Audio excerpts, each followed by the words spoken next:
إن الحمد لله نحمده ونستعينه ونستغفره ونعوذ بالله من شرور أنفسنا ومن سيئات أعمالنا.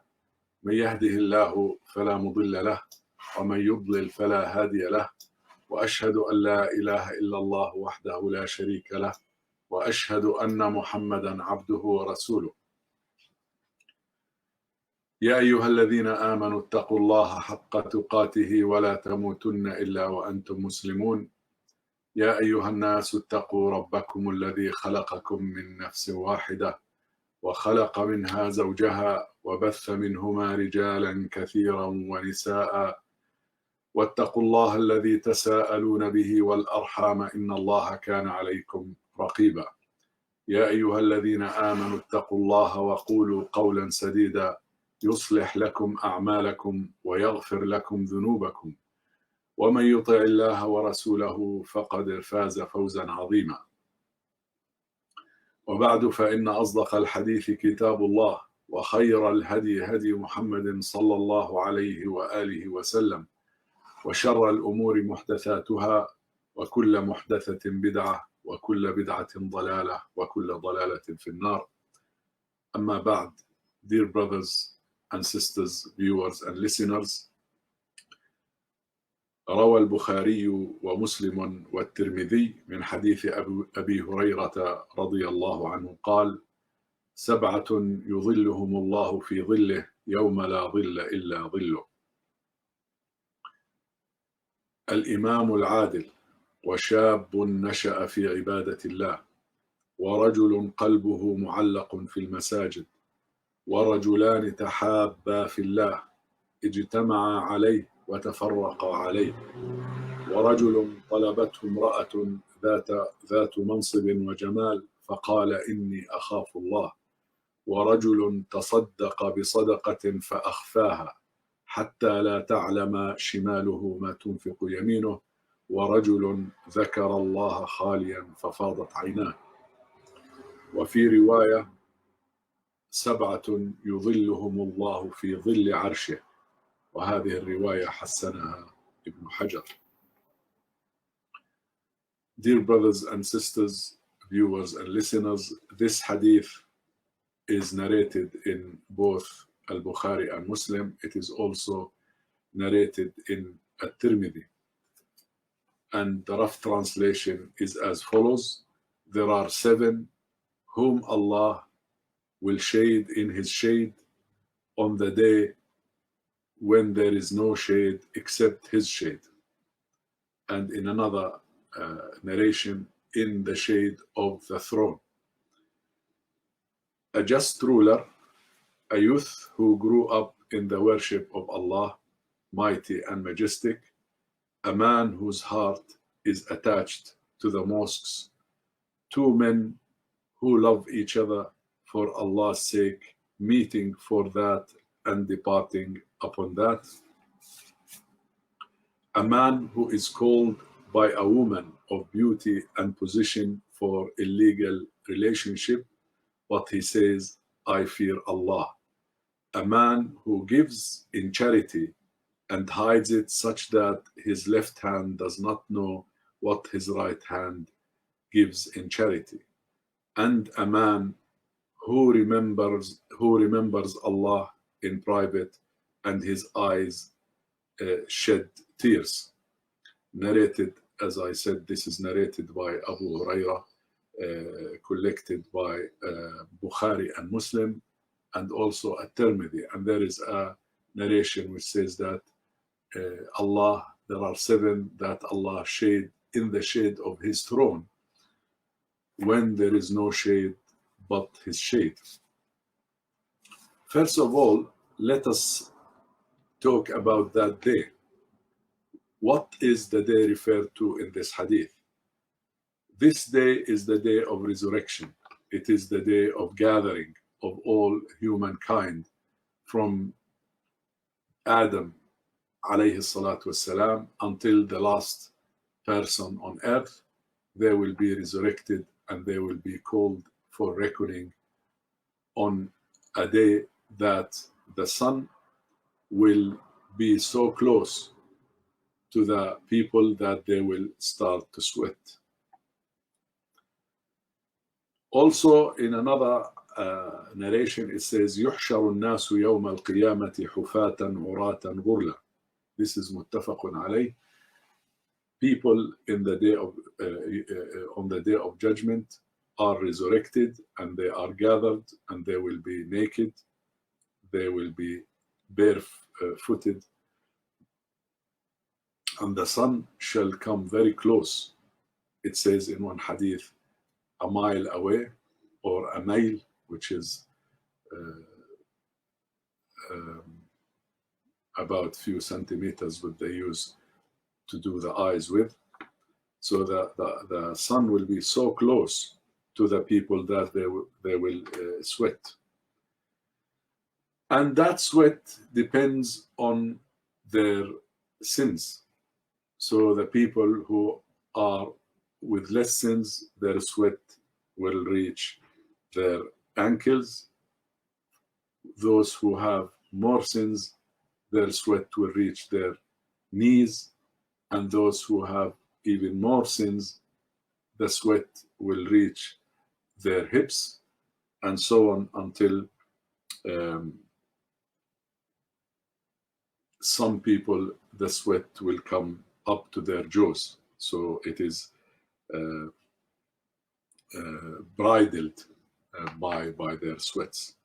All these hadiths are authentic. They are narrated. This one, for example, is narrated in Muslim and Tirmidhi.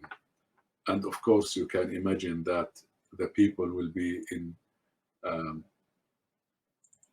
a state of distress, a state of waiting for the merciful, the gracious, to start to tell them what they have done in terms of good and what they have done in terms of bad, and then they will be rewarded or otherwise according to that.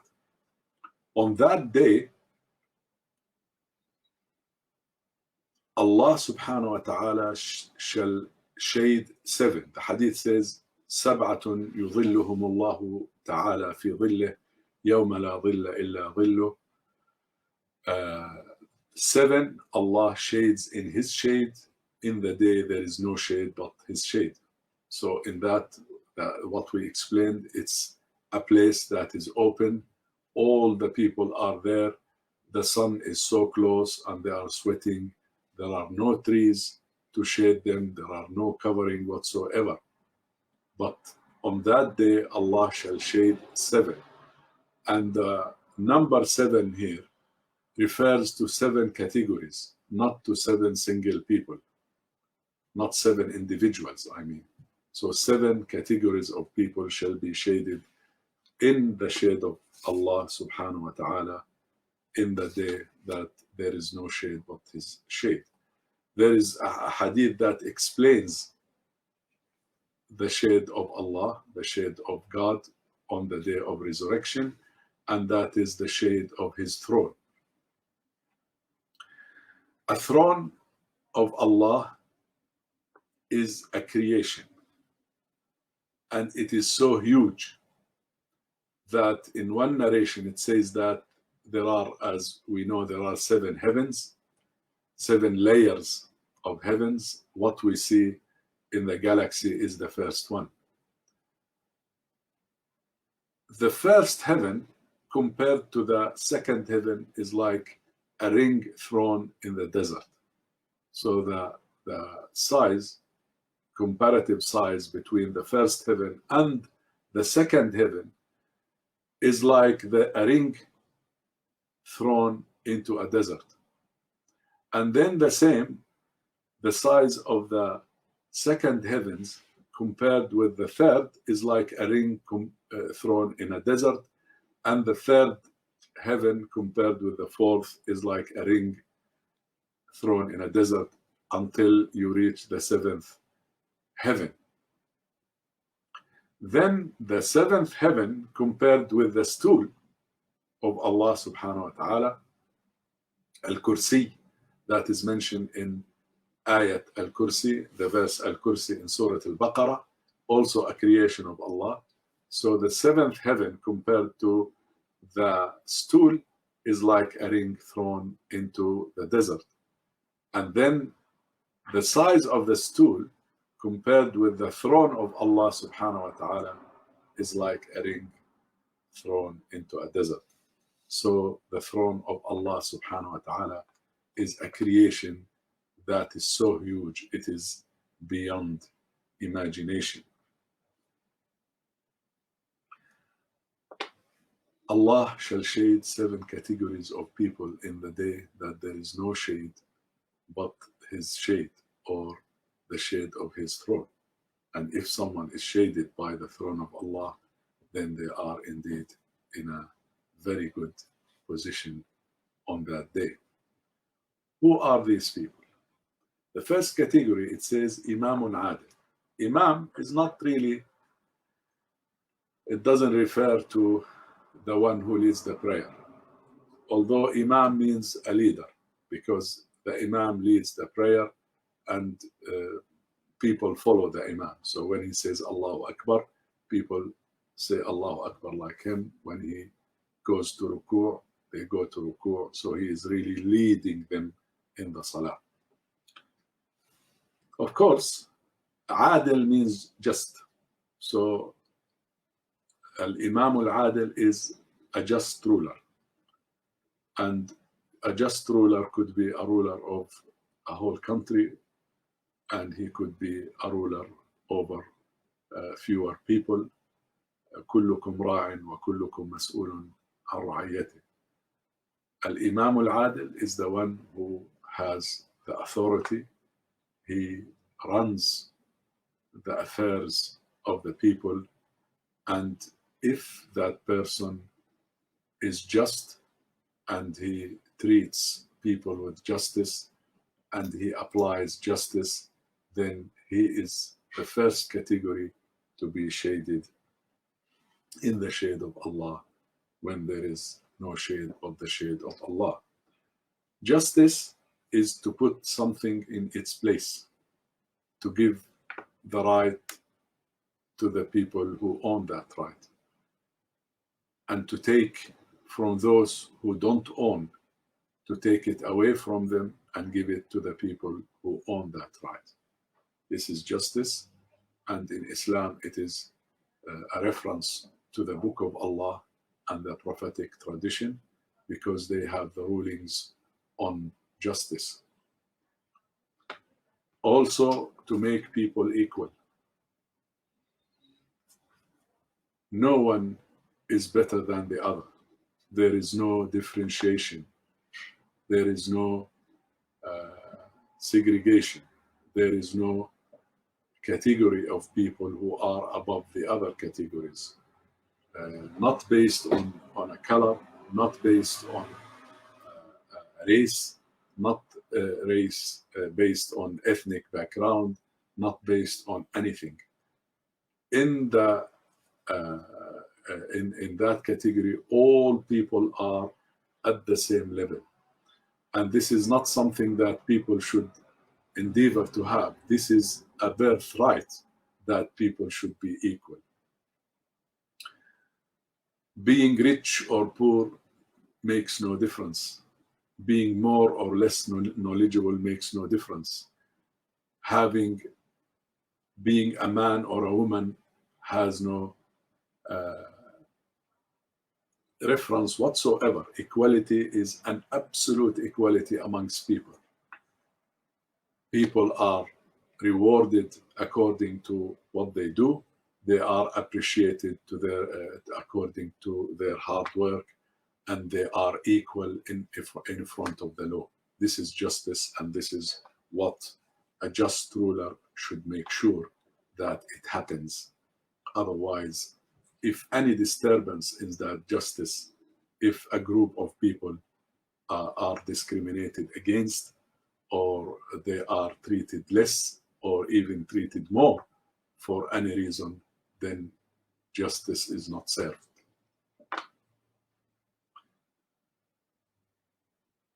Also, justice according to the supreme leader, so the leader of a country, a leader of an area, whatever the political system is, it makes very little difference, because justice is justice, a ruler is a ruler.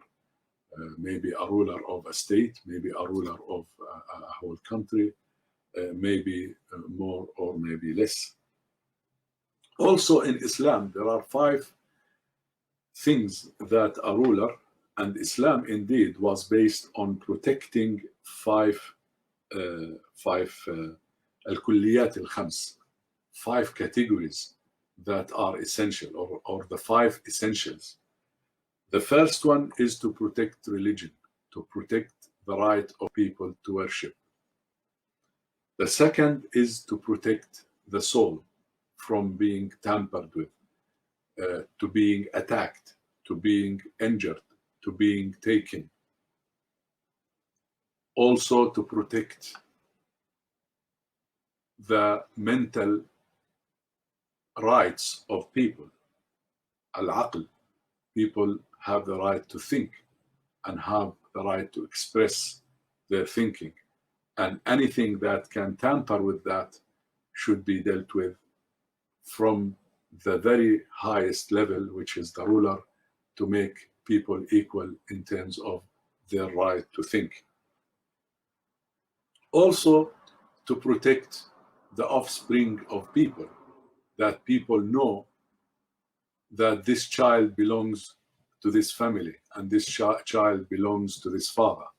This is extremely important in Islam, because later on, a person, a human being, they need to know who descended from. They need to know their parents. Any disturbance in that will lead to a disturbance in the society. And also very, very important indeed to protect the wealth of people. That is an essential that a ruler needs to protect. Protect the right of people to earn, protect the right of people to earn in the right way, and protect their properties so as it is not subject to theft or subject to being taken away illegally or unlawfully. So a just ruler in the day of judgment that deserves to be shaded in the shade of the throne of Allah is that leader who takes care of people, puts people all at the same level, treat them equally, and protect their right to worship, protect their souls from being tampered with, protect their mental rights, protects their offsprings, protects their wealth, of course.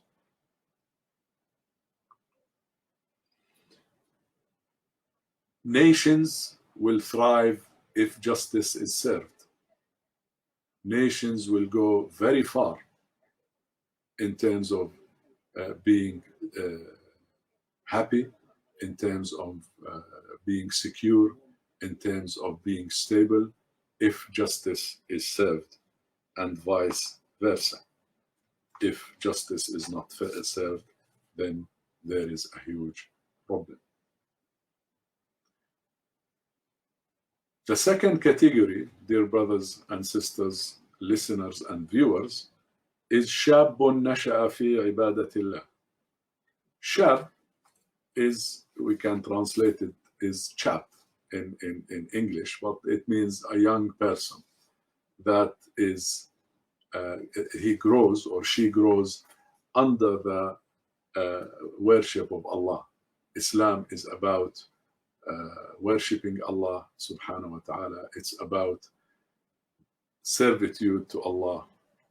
It is about recognizing the Creator and realizing that all what we have is from Him. We have been created by Allah, and to Him and unto Him we shall return. So that leads to fulfilling our part, that we worship Allah subhanahu wa ta'ala. And a young person, man or a woman, is mentioned in this hadith. شاب نشأ في عبادة الله.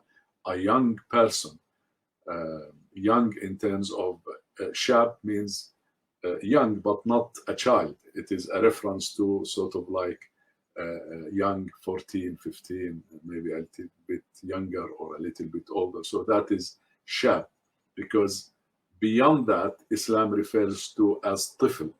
Tifl means and starts from infancy, and then it is a boy or a girl. So it is a child. But here it doesn't refer to a child, because a child does not have that responsibility in terms of worship.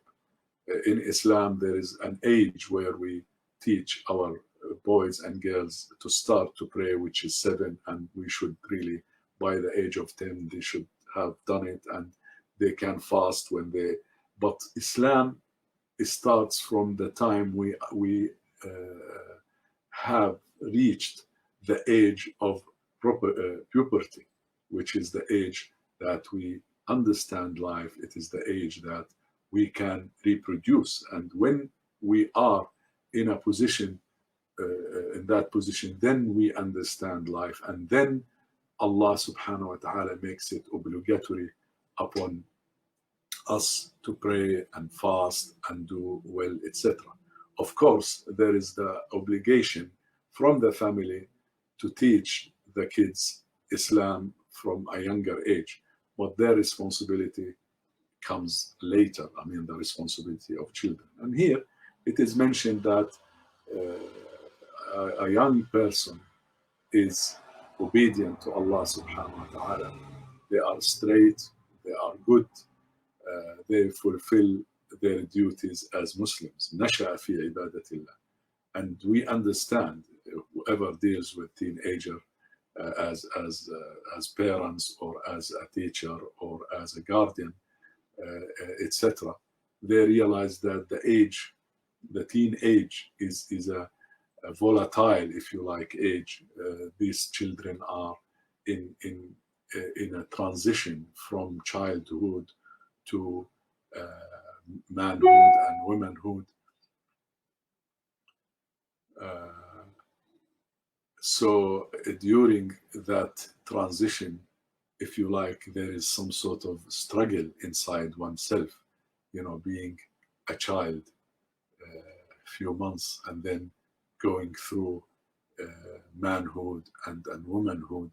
It really presents a huge challenge, and I really ask parents, guardians, teachers to really be very patient with these people, treat them with passion and love, and look after them, because we've all passed through that age, and it is not an easy age. Nevertheless, we come back to our hadith, and it says that these people, if they are obedient to Allah subhanahu wa ta'ala, so they have overcome that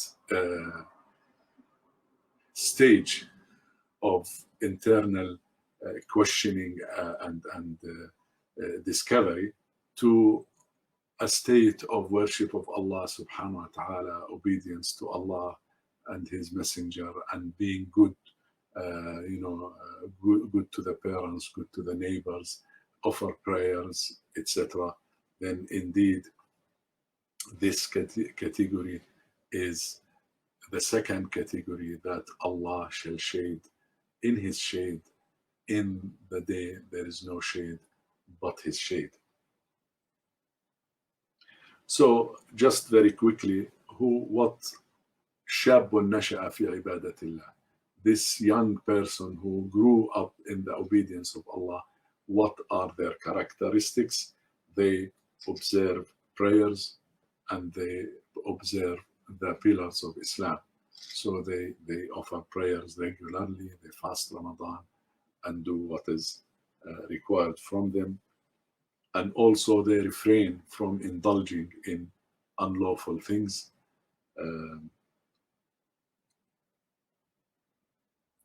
And also offer themselves to the society and to the community they are in. These young people feel responsible for the aged and the people who are less fortunate. If they have any ability in terms of giving knowledge, in terms of helping others, then they do that. So these are more or less what categorizes this type of شاب نشأ في عبادة الله, a young person who grows in the worship and obedience of Allah subhanahu wa ta'ala. This young person, dear brothers and sisters, listeners and viewers, is usually a result of a caring family and a caring community and a caring society. If the society cares, if the community cares, if the parents put the effort, then you will have a lot of these young people being straight, being helpful, being good. They don't cause problems. They don't go into issues. To the contrary, they are helping, and they are in the positive role of the community. They are in helping, looking after others, and applying themselves in the best way they can. The third category, dear brothers and sisters, viewers and listeners, رجل قلبه معلق في المساجد. A man whose heart is hung in the masjid or in the mosques. Now, if you think of that, how come a heart is in the chest and it cannot really move from there? But in Islam and in Arabic language, we use metaphors, and this is one of them. And it's a very beautiful metaphor that this man, his heart is hung in the masjid. So when they are not in the masjid, they're thinking of the masjid because they want to pray in the masjid. They want to perform their worship in the mosque. And when they leave their heart there. So what it means that they are passionate about the mosque. They are passionate about their role in the mosque. Of course, unfortunately, up until now, with the pandemic around us, performing congregational prayers has not been possible because of the spread of the COVID-19 virus. But I believe that there will be easing in July, maybe 4th of July, and this easing should be done in a careful way with observing the necessary precautions, distancing, sanitizers, etc., etc. But inshallah, by the will of Allah, nothing stays as it is. Bad time will move and better time will come, and we need to be patient.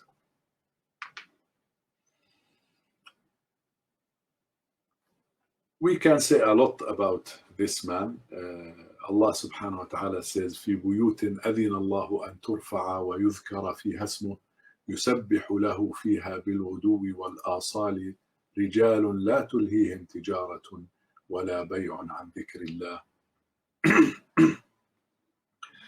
وإقام الصلاة وإيتاء الزكاة يخافون يوما تتقلب فيه القلوب والأبصار. These are Allah. So this is in Surah An-Nur, في بيوت, in houses that Allah subhanahu wa ta'ala gave permission to be built and to be erected, and Allah subhanahu wa ta'ala should be mentioned in these houses. And يسبح له فيها بالغدو والآصال رجال. They remember Allah subhanahu wa ta'ala in these houses, in the masjids, in the mosques, men that they are not deterred from offering their prayers in the masjid. They're not deterred by commercial exchanges or work or business. So whatever they do, when it is the time for prayer, they leave what they do, they come and offer prayer, and they go.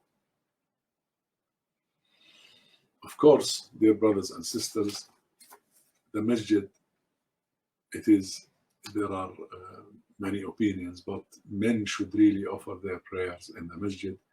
Women have the right, and no one can stop them. They should If they want to, they can go to the masjid. But Allah and His Prophet did not make it obligatory upon women, because if all men and women 5 times a day go to the masjid, what happens to the little ones, and who is going to look after them? But the Prophet ﷺ made it very clear, لا تمنعوا مساجد الله إماء الله. Do not prevent the women from going to the masjid. They have just the same right to go to the masjid because they love to be there as the right of anybody else and the right of men.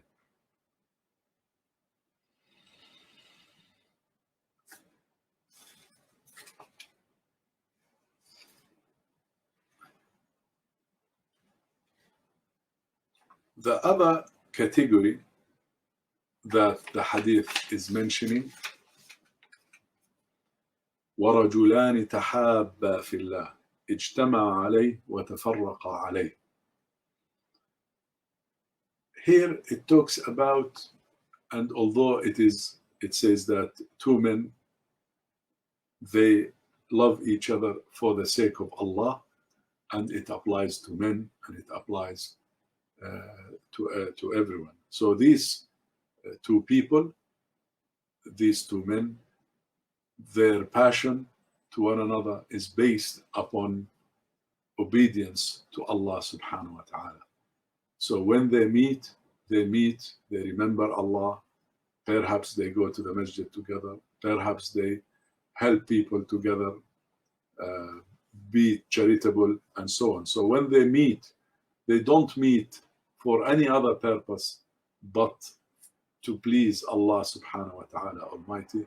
And when they depart on that they, each one will be in a state of pleasing Allah subhanahu wa ta'ala and serving Allah subhanahu wa ta'ala and looking after people and looking after the good of the community and the society.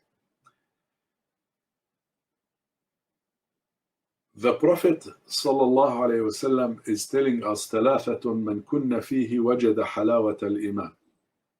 There are 3 things, if you attain, you will find the sweetness of Iman, of faith. And faith has a sweetness, like you find in the sweetness of honey or sugar or fruits. You will find that sweetness. And if you find the sweetness, because people by nature, they love sweetness. And when you say such and such is a very sweet person, you don't say such and such is a bitter person or a salty person. Sweetness is always the expression to indicate nice things. So there are 3 things that if we do, we will find the sweetness of Iman. The first one is to love Allah, to love God subhanahu wa ta'ala and His messenger Muhammad sallallahu alayhi wasallam more than anything else. So you put Allah subhanahu wa ta'ala and you follow the Prophet sallallahu alayhi wasallam, you put them above anything and anyone in your life that you love, more than your parents, more than your wife, more than your close friend. So to love Allah, and يحب الله ورسوله أن يكون الله ورسوله أحب إليه مما سواه. To love, of course, you love so many people, but you love Allah more. You love the Prophet ﷺ more. The second is to love a person, nothing but for the sake of Allah, because that person is pious, that person is good, that person is he goes to the masjid, that person is good, is charitable to the poor and needy, he's good for his parents and good for the neighbors. So you love that person because the qualities, the faith qualities in that person manifests the obedience of Allah in him or her, so such that the other person loves that person because of that. And also to hate to go to disbelief, like to hate to be thrown in the hellfire. So after believing in Allah subhanahu wa ta'ala and the Prophet sallallahu alaihi wasallam, we should hate to go back on that, as we hate to be thrown into fire. And that is narrated by Al-Bukhari and Muslim.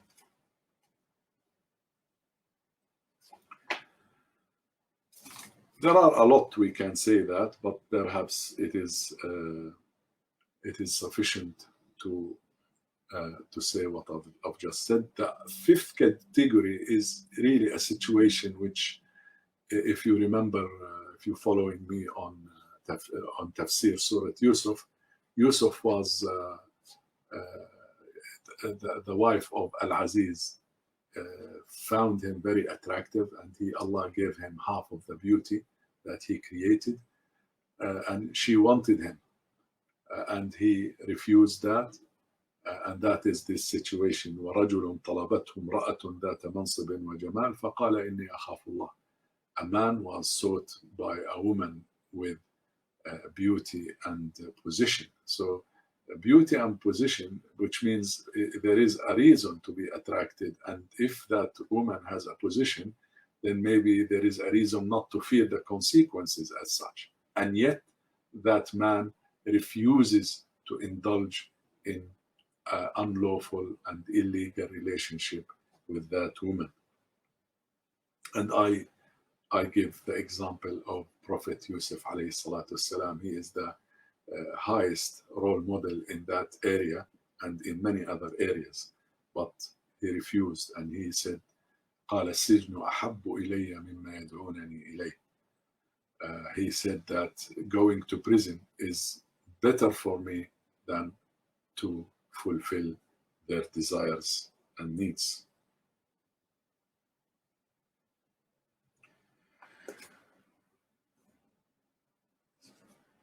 So that is the fifth category, and the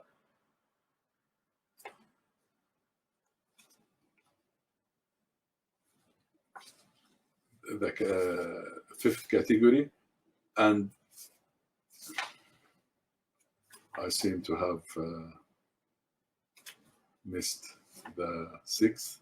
So the fifth is what I said about a man refusing to be indulged in an unlawful way.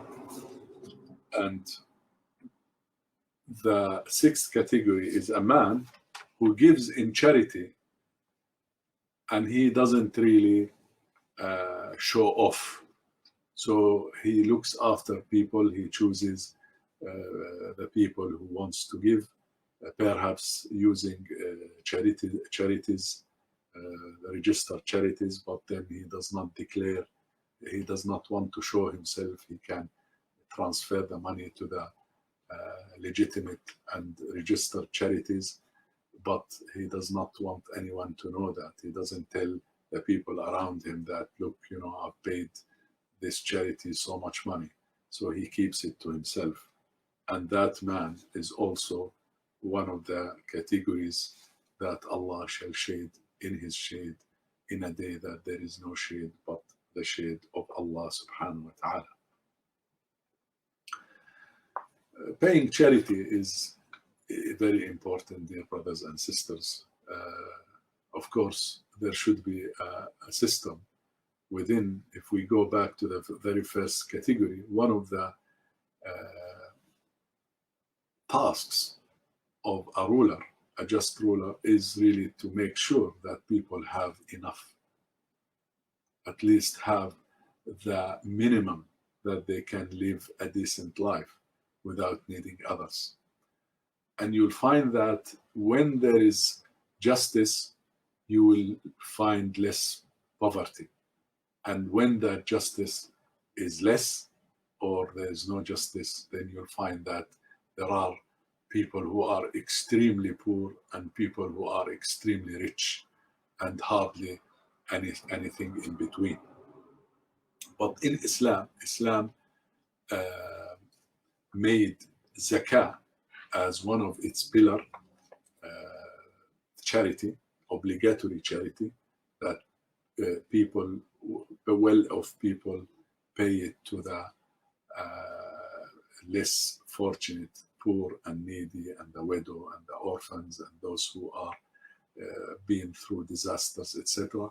Islam made zakah, made this obligatory charity to bridge the gap in case that there are still people who are poor in the society.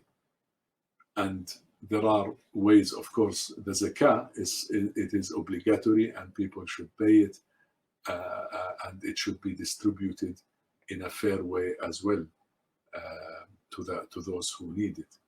And beyond zakah, beyond the obligatory, is sadaqah, charity, which is up and beyond, or up and above what you need to pay in terms of obligatory charity. And that is called sadaqah. So let us say that you have £2,000 and that you had it saved for, or let us say 3, because the threshold is about £2,500.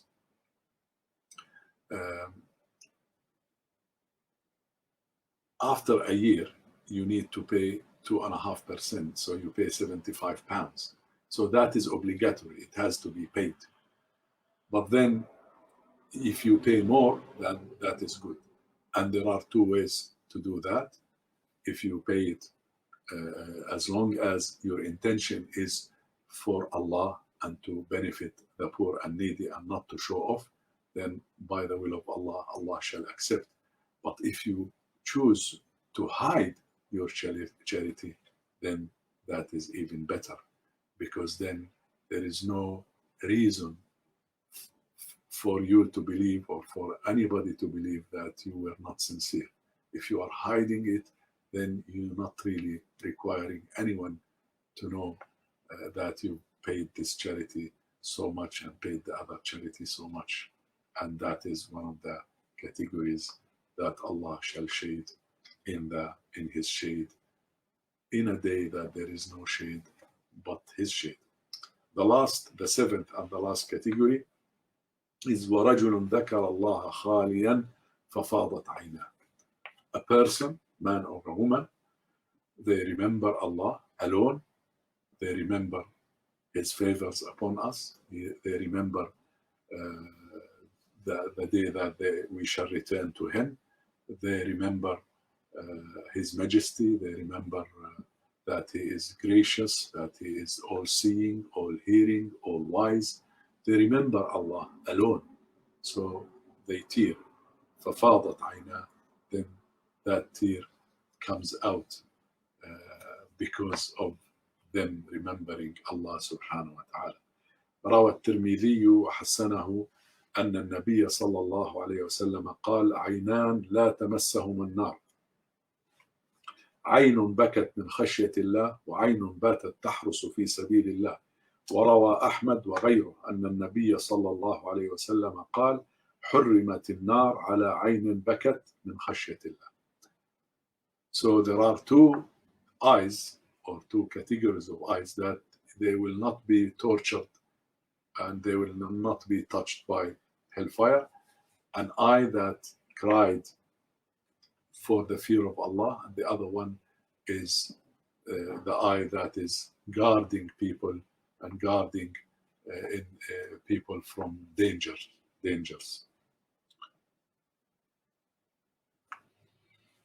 وقال ابن القيم في الفوائد: اطلب قلبك في 3 مواضع أو مواطن: عند سماع القرآن، وفي مجالس الذكر، وفي مواطن الخلوة.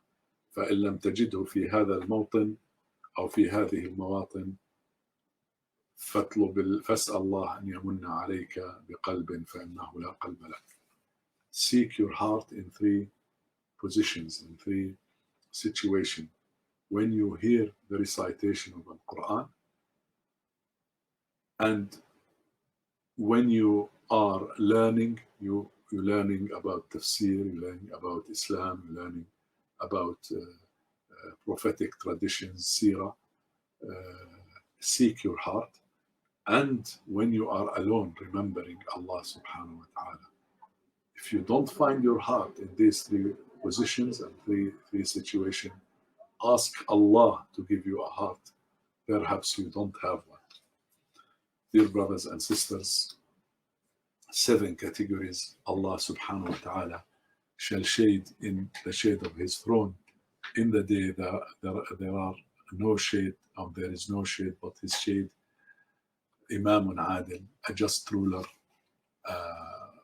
and a man who grew up in a youth who grew up in the worship of Allah, a man whose heart is attached to the mosques, 2 men who love each other for Allah's sake, meeting for that and parting upon that, a man who is called by a woman of beauty and position for illegal relationship, but he says, I fear Allah, so he turns that down, a man who gives in charity and hides it such that his left hand does not know what his right hand gives in charity, and a man who remembered Allah in private, and so his eyes shed tears. May Allah subhanahu wa ta'ala shade us in his shade in a day that there is no shade but his shade. May Allah subhanahu wa ta'ala accept from us all. اللهم اغفر وارحم وتجاوز عما تعلم إنك أنت الأعز الأكرم. اللهم ارفع عنا هذا الوباء. اللهم إنا نعوذ بك من البرص والجنون والجذام ومن سيء الأسقام، ونعوذ بك من الكورونا فيروس، ونعوذ بك من شر الأشرار وحسد الحاسدين وتربص المتربصين.